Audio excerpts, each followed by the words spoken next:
Tadi kan abang bilang kalau kami kan menuhankan dua. Kata abang tadi kan dua aja puyeng, apalagi tiga, bang. Masalahnya, kalau dalam agama Kristen, perintah Bapa, perintah Roh Kudus, perintah Yesus itu satu. Nggak ada yang saling bertentangan. Nah, kalau perintah Allah sama Muhammad, cakar-cakaran. Saya kasih contohnya. Di dalam Al-Quran, Allah melarang mengkonsumsi darah, betul?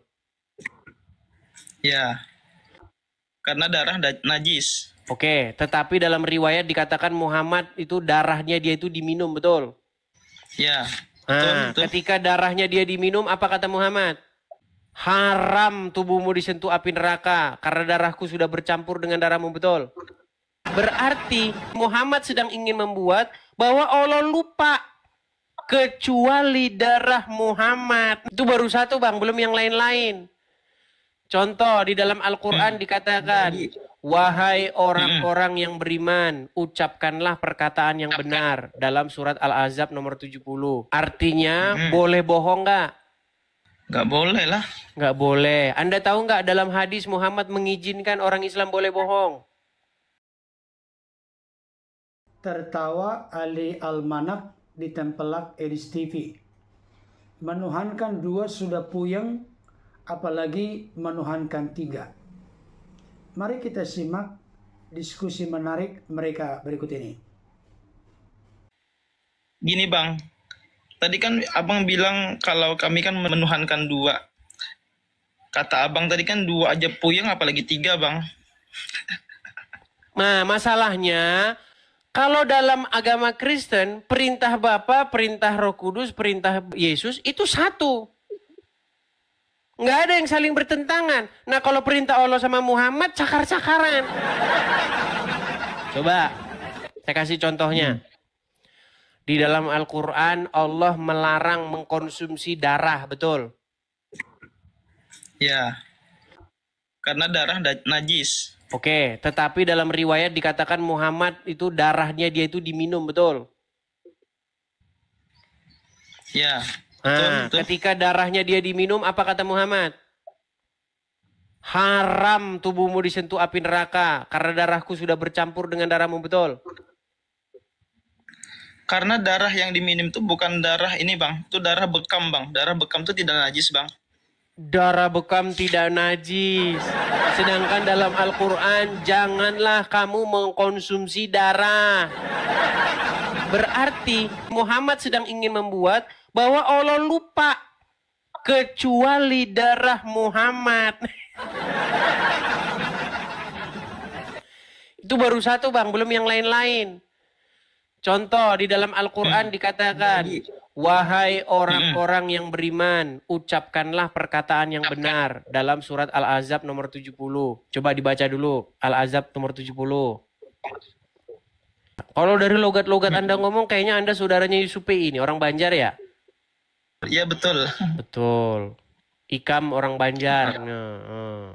Iya, ulun, bang. Ulun orang Banjar, ulun. Coba silahkan buka surat Al-Ahzab atau surat yang ke-33, ayat yang ke-70. Wahai orang-orang yang beriman, bertakwalah kamu kepada Allah dan ucapkanlah perkataan yang benar. Oke, ucapkanlah perkataan yang benar. Artinya, boleh bohong nggak? Nggak boleh lah. Nggak boleh. Anda tahu nggak dalam hadis Muhammad mengizinkan orang Islam boleh bohong? Gimana, bang? Letak bohongnya di mana? Bang, di dalam hadis Muhammad membolehkan umat Islam berdusta, terutama di dalam 3 perkara. Sementara di dalam Al-Quran disuruh mengucapkan perkataan yang benar. Makanya Allah dan Muhammad tuh gontok-gontokan mereka. Bentar, bang, yang 3 kebohongan itu apa aja, bang? Misalnya, suami boleh berbohong kepada istrinya atau istri boleh berbohong kepada suaminya demi mendapatkan ridho. Di mana itu, bang, ininya? Waduh, sebentar ya. Bentar. Ini Sungguh sangat luar biasa, teman-teman. Kita tidak lelah-lelahnya, ya. Kita tidak capek-capeknya untuk mendidik orang-orang Islam, ya, teman-teman, ya. Itulah kenapa video-video saya itu harus kalian ambil bagian-bagian intinya dan kalian sebarkan. Bantu saya untuk menyebarkan pesan-pesan ini, teman-teman, supaya semakin banyak muslim-muslim yang mendengar seperti itu. Karena tiap hari selalu saja ada muslim baru, Bang. Begitu ya. Coba. Anda belum pernah tahu bahwa Muhammad mengizinkan boleh berdusta dalam 3 hal, ya? Nggak ada, Bang. Oke, baik. Saya putarkan. Coba Bang dengarkan, ya. Bolehkah kita bohong demi kebaikan? Boleh bohong 3. Pertama, mendamaikan orang yang berkelahi. Kedua, pada saat jihad perang, menolong orang Islam dari kejaran musuh. Ada tadi dia masuk sini? Tak ada. Betul, tak ada. Pergi. Boleh. Yang ketiga, mendamaikan rumah tangga. Boleh bohong dalam 3 hal, kan? Sedangkan dalam Ya, Al-Quran, ya ayyuhallazina amanu, wahai orang-orang yang beriman, ucapkanlah perkataan yang benar. Betul? Betul. Iya. Tetapi kalian lebih patuh lalu lebih tunduk kepada Muhammad. Sekalipun Muhammad menghalalkan apa yang diharamkan Allah. Muhammad itu berkali-kali melegalkan apa yang dilarang dalam Al-Quran. Coba, menurut Al-Quran, orang yang berbohong itu adalah orang yang tidak beriman. Tahu ayatnya? Apa itu, Bang? Baik, saya akan tunjukkan ayatnya di mana dalam Quran menyatakan bahwa orang yang berbohong, berdusta adalah tanda-tanda bahwa seseorang itu tidak beriman. Coba Abang buka Quran surat An-Nahl ayat 105. Surat An-Nahl itu surat yang ke-16. Surat yang ke-16. Kebetulan saya ini, Bang, 100 kali lebih saya khatam Al-Quran itu. Jadi saya tahu persis apa itu Al-Quran. Bahkan saya merasa tidak ada satu orang pun di muka bumi ini orang Islam yang lebih ngerti Quran daripada saya. Sayalah orang yang paling ngerti Al-Quran, Bang. Kalau mau tanya Quran, tanya sama saya. Ya, memang. Memang itu kan visi misi Abang, kan? 103. Sesungguhnya yang mengada-ada kebohongan hanyalah orang yang tidak beriman kepada ayat-ayat Allah, dan mereka itulah pembohong. No. Jadi menurut Al-Quran, orang yang mengada-adakan sesuatu yang gak ada, ngarang atau bohong, itu adalah orang-orang yang tidak beriman. Dan Muhammad termasuk orang tersebut. Coba baca ayat 99-nya, masih di surat yang sama. 99. Apa dikatakan di situ? Sungguh setan itu tidak akan berpengaruh terhadap orang yang beriman dan bertawakal kepada Tuhan. Oke. Artinya setan bisa mempengaruhi orang yang beriman nggak? Maksud di ayat ini, Bang, karena di sebelumnya itu kan ada ayat 147 juga. Yang dimaksud pembohong itu melakukan kebohongan terhadap ayat-ayat Allah, bukan kebohongan yang dimaksud dengan oleh Muhammad melakukan kebohongan terhadap ayat-ayat Allah. Dia melakukan kebohongan terhadap ayat-ayat Allah. Allah mengatakan suruh mengucapkan yang benar, Muhammad malah bilang boleh bohong. Berarti dia mengadakan kebohongan terhadap ayat-ayat Allah itu. Coba sekarang begini. Menurut ayat 99, apakah bisa setan itu mempengaruhi orang yang beriman? Bisa. Coba dibaca lagi, Bang. Sungguh setan itu tidak akan berpengaruh terhadap orang yang beriman dan bertawakal kepada Allah. Oke. Bisa nggak setan mempengaruhi orang yang beriman? Ya, kalau di ayat ini nggak bisa, Bang. Nggak bisa. Saya tanya, sihir dari mana? Setan. Setan. Kalau orang beriman bisa nggak kena pengaruh setan? Tidaklah. Tidak bisa. Muhammad kena pengaruh sihir nggak? Kena. Kena. Berarti kesimpulannya dia orang beriman tidak? Beriman, Bang. Nah, pelan-pelan ya. Orang yang Bentar, beriman tidak mungkin bisa dipengaruhi setan. Muhammad kena pengaruh sihir. Sihir datangnya dari setan. Berarti kesimpulannya, bagaimana? Apakah Muhammad termasuk orang yang beriman? Karena dia kena pengaruh setan, kena pengaruh sihir? Ya. Berarti Muhammad tidak Orang beriman. beriman. Setuju? Beriman lah. Ini gimana sih? Bang, pelan-pelan. Satu kali lagi, ini terakhir nih. Satu kali lagi. Apakah orang yang beriman dan bertawakal kepada Tuhannya menurut surat An-Nahl ayat 99 dapat dipengaruhi oleh setan? Tidak. Tidak dapat. Apakah Muhammad dipengaruhi oleh setan? Maksudnya sihir ya? Iya. Ya. Iya. Berarti kesimpulannya apakah Muhammad termasuk orang yang beriman dan bertawakal? Termasuklah. Sakit pala saya.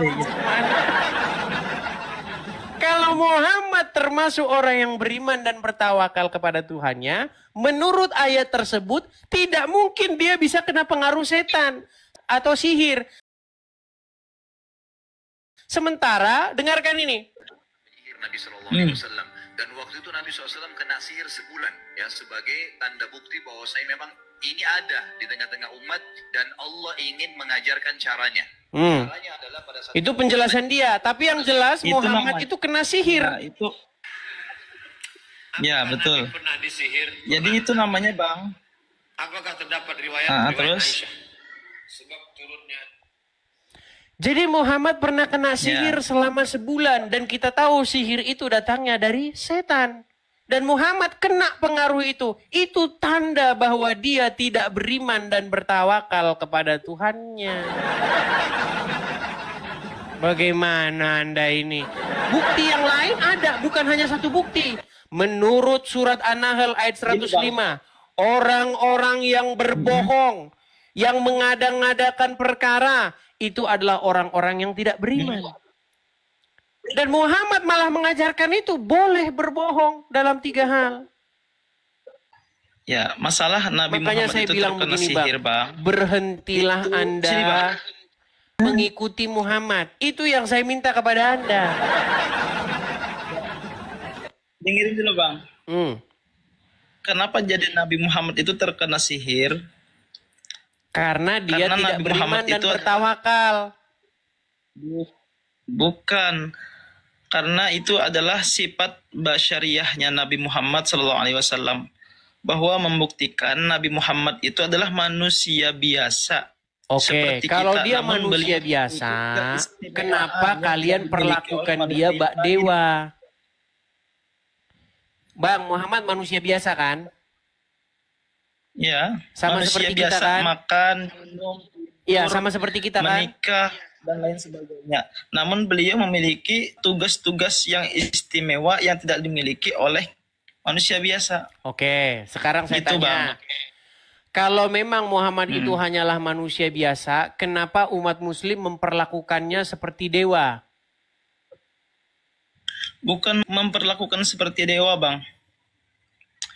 Karena kami itu memberikan tanda jasa kepada beliau. Karena begitu luar biasanya beliau memperjuangkan agama Islam sampai detik ini. Buktinya di Indonesia mayoritas Islam, Bang. Ya, karena di Indonesia itu negara yang menurut survei IQ-nya itu rendah. Makanya kebanyakan orang Indonesia ber-IQ jongkok. Iya, kalau agak sedikit waras, pasti ramai-ramai berbondong-bondong meninggalkan agama Islam. Saya kasih Anda contoh nih. Muhammad berkata, janganlah kamu memperlakukan saya secara berlebih-lebihan. Sebagaimana umat Nasrani memperlakukan Isa, Ibnu Maryam. Pernah dengar hadis itu? Ya. Oke. Coba. perbuatan apa yang dilakukan oleh orang Nasrani terhadap Isa, tetapi tidak dilakukan kepada Muhammad. Bahkan umat Islam memperlakukan Muhammad lebih-lebih ketimbang orang Nasrani memperlakukan Isa. Mau saya kasih contohnya? Boleh. Baik. Di dalam riwayat-riwayat orang-orang Nasrani, adakah orang Nasrani meminum air kencingnya Isa? Nggak ada. Adakah dalam riwayat-riwayat orang Nasrani di mana orang Nasrani mengumpulkan bekas keringatnya Isa? Nggak ada. Adakah orang Nasrani menjadikan bekas air cuciannya badannya Isa sebagai satu barokah? Enggak. Nggak ada. Tapi dalam riwayat-riwayat agama Islam, Bang. Waduh, Bang. Kencingnya Nabi diminum. Ludahnya Nabi jadi rebutan. Keringatnya Nabi jadi parfum. Bekas air wuduknya Nabi jadi rebutan. Padahal Muhammad berkata, jangan kamu memperlakukan aku berlebih-lebihan. Ternyata umat muslim lebih parah. Makanya saya bilang, Bang, sesungguhnya kalian itu adalah umat yang mempertuhankan manusia, yaitu Muhammad. Bahkan sudah meninggal. Itu diakui oleh lawan-lawan debat saya. Itu Bang, ketika ada seorang sahabat yang meminum darahnya Nabi Muhammad itu tanpa sepengetahuan Nabi Muhammad, Bang. Ya, tapi dibenarkan nggak oleh dia? Bukan dibenarkan, tapi ketika sudah terminum kan nggak mungkin kan dimuntahkan seperti itu, Bang. Makanya Nabi Muhammad SAW langsung mengatakan haram tubuhmu dijilat api neraka. Oke. Apakah di situ Muhammad mengatakan dia peduli terhadap ayat Al-Quran yang mengatakan bahwa darah itu tidak boleh dikonsumsi? Artinya baik yang meminum darah, baik Muhammad, kedua-duanya mereka tidak peduli dengan Al-Quran. Yang minum darah tidak peduli dengan larangan minum darah dalam Al-Quran. Yang darahnya diminum, yaitu Muhammad, malah membenarkan perbuatan itu dengan berkata, haram tubuhmu disentuh api neraka. Itu Bang, saking cintanya Bang, seorang umat dengan nabinya seperti itu, Bang. Saking cintanya sehingga firman Allah diacuhkan, betul? Iya, karena orang yang cinta itu... Makanya saya bilang kalian inilah yang mempertuhankan Muhammad. Sehingga ayat-ayat Al-Quran bagi kalian tidak ada gunanya. Kalau seandainya Nabi Muhammad itu tidak memperdulikan ayat-ayat Al-Quran, mungkin banyak daripada sahabat itu, kebanyakan pada umumnya pasti pernah meminum darahnya Nabi. Sedangkan ini hanya satu ya, Bang. Ada lagi yang lain. Ketika Muhammad sedang berperang, katanya ada pecahan apa begitu yang nempel di pipinya. Darah bekas cucurannya itu diminum juga itu. Ada lagi riwayat yang lain.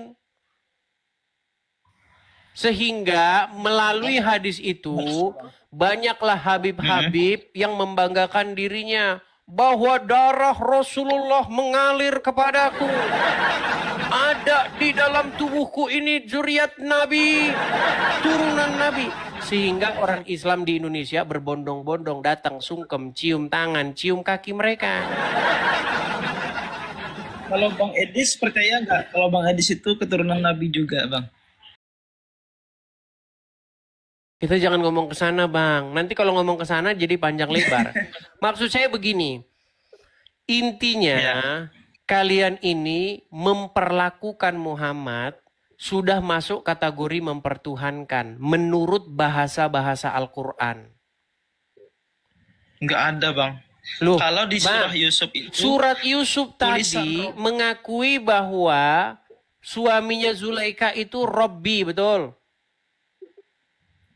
Robbi di dalam Al-Quran ini tulisannya dengan Rob yang sesungguhnya itu berbeda, Bang. Coba mana bedanya? Coba. Bang. Ya udah bedanya mana, Bang? belum pernah belajar balagah ya, balagah dan mantik seperti itu. Iya, Jadi mulai nggak mereka tahu. ilmu nahu sarap putus. Gimana? Bang, apakah ada di dalam Al-Quran ayat yang mengatakan kalau kamu mau paham Al-Quran, kamu harus paham 15 cabang ilmu, nahu sorob, mantik, balago, ada nggak begitu? Nggak ada bang, cuman ketika kita mau membaca Al-Quran, mau mendalami terjemah daripada Al-Quran itu harus belajar itu bang. Kalau nggak belajar, abang bisa tersesat nanti. Baik. Kalau menurut Allah, menurut Al-Quran, kalau mau paham Al-Quran, suruh ngapain? Ya belajar bang. Suruh tanya kepada orang yang membaca kitab sebelumnya bang. Coba buka surat Yunus ayat 94. Aduh, benar-benar Anda ini tidak paham Al-Quran. Maka jika engkau Muhammad berada dalam keraguan-raguan tentang apa yang kami turunkan kepadamu, maka tanyakanlah kepada orang yang membaca kitab Salah sebelumnya. bang, suruh belajar balaghah, nahu sorob. Jika kamu ragu-ragu tentang apa yang kami turunkan kepada kamu, maka belajarlah nahu sorob, mantik, balaghah. Coba baca lagi yang benar. Sungguh telah datang kebenaran kepadamu dari Tuhanmu, maka janganlah sekali-kali engkau termasuk orang yang ragu. Oke, adakah di situ disuruh belajar manahu sorob? Ya nggak ada bang secara Nggak ada. kontekstual. Kalau ayatnya. ragu-ragu suruh ngapa di situ? Tanya dengan orang yang sebelumnya, kitab sebelumnya. Iya, tanya kepada orang yang membaca kitab sebelumnya. Kalau zaman sekarang, kalau tanya dengan kitab-kitab sebelumnya, sedangkan kitab-kitab yang sebelumnya sekarang ini yang ada ini kan sudah dipalsukan seperti itu bang. Oke, kalau memang kitab-kitab Taurat, Injil yang sebelumnya itu sudah dipalsukan, Kalau di zaman Nabi mana yang Muhammad, aslinya? banyak Kalau begitu. yang masih hidup ya ahli kitab masih banyak. Di zaman Nabi Muhammad itu ahli kitab tuh masih hidup, masih ada gitu nah. Kalau sekarang sudah tidak ada lagi bang ahli kitab. Kalaupun ada juga, kitabnya juga sudah banyak dirubah-rubah bang. Baik.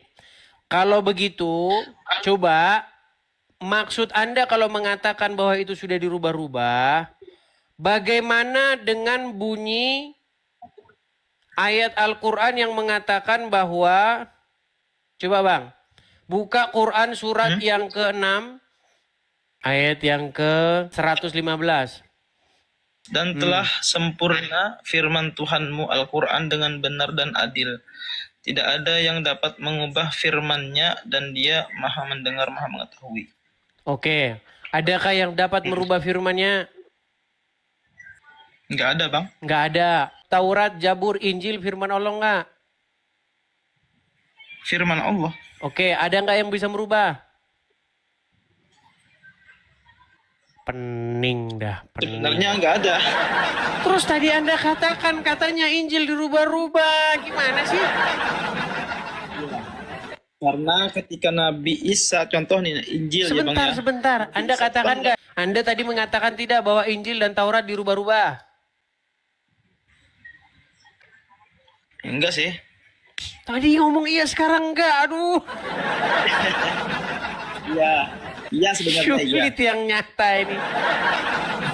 Aduh. Bang, saya punya satu gambar bagus. Ini gambar ini bukan asal-asal muncul loh. Ini memang dari pengalaman hidup saya nih.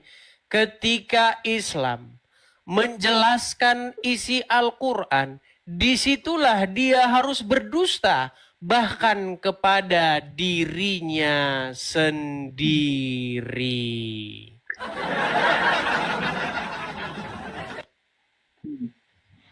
Terus bang? Pesan saya cuma satu, segeralah tinggalkan kedustaan-kedustaan itu.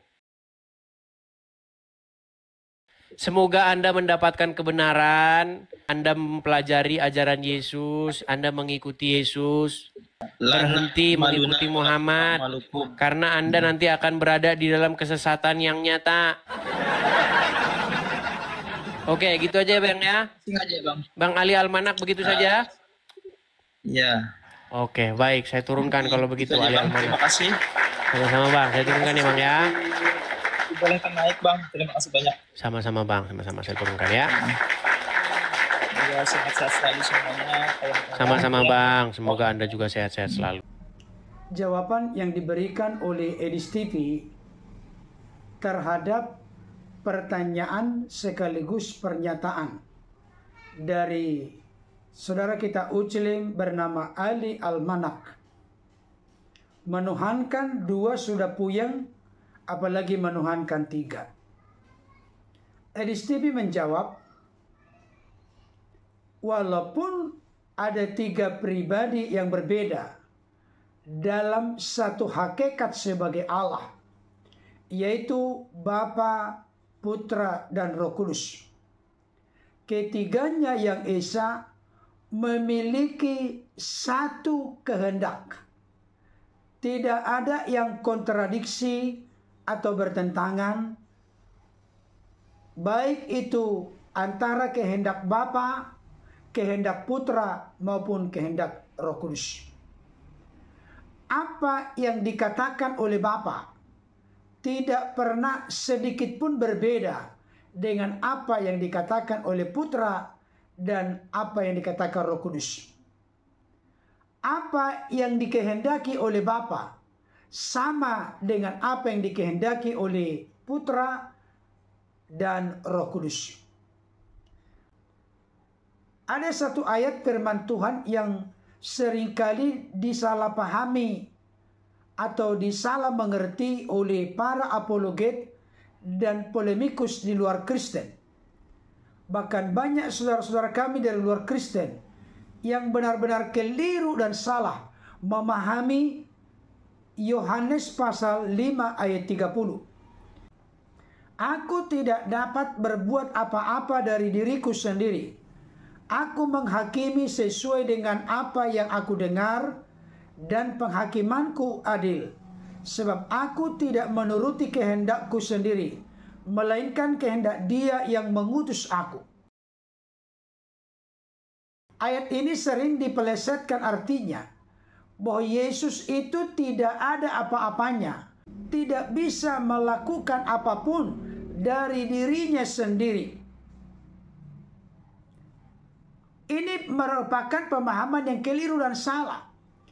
Yesus ingin menegaskan kepada orang-orang Yahudi di kala itu, di mana mereka menyalahpahami Yesus. Mereka hanya mengenal Yesus sebagai anak tukang kayu bernama Yusuf. Tapi Yesus ingin menegaskan bahwa apa yang diperbuat oleh Yesus sama dengan apa yang diperbuat oleh Bapa. Ada kesatuan kehendak antara Bapa dengan Putra yang dalam keadaannya sebagai manusia disebut sebagai Yesus. Jadi tidak pernah ada pertentangan antara kehendak Yesus dengan kehendak Bapa yang mengutusnya.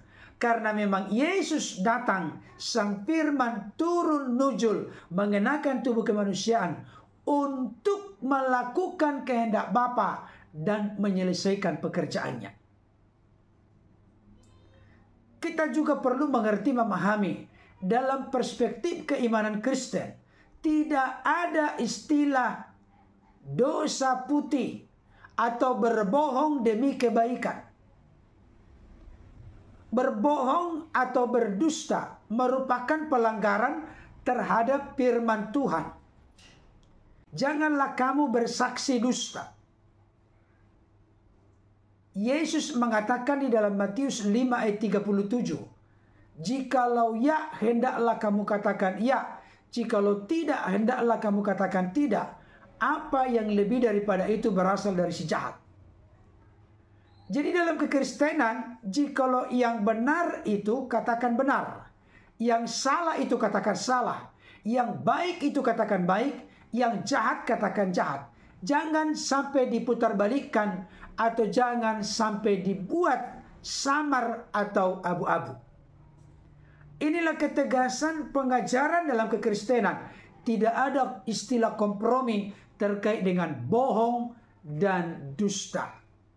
Karena firman Tuhan berkata, setiap kata-kata bohong, kata-kata dusta, kata-kata kotor yang kita ucapkan, ada saatnya harus kita pertanggungjawabkan pada hari penghakiman. Karena itu, Alkitab memberikan konfirmasi penegasan termasuk ajaran para nabi, ajaran para rasul, ajaran Yesus. Kita harus mengatakan apa yang benar.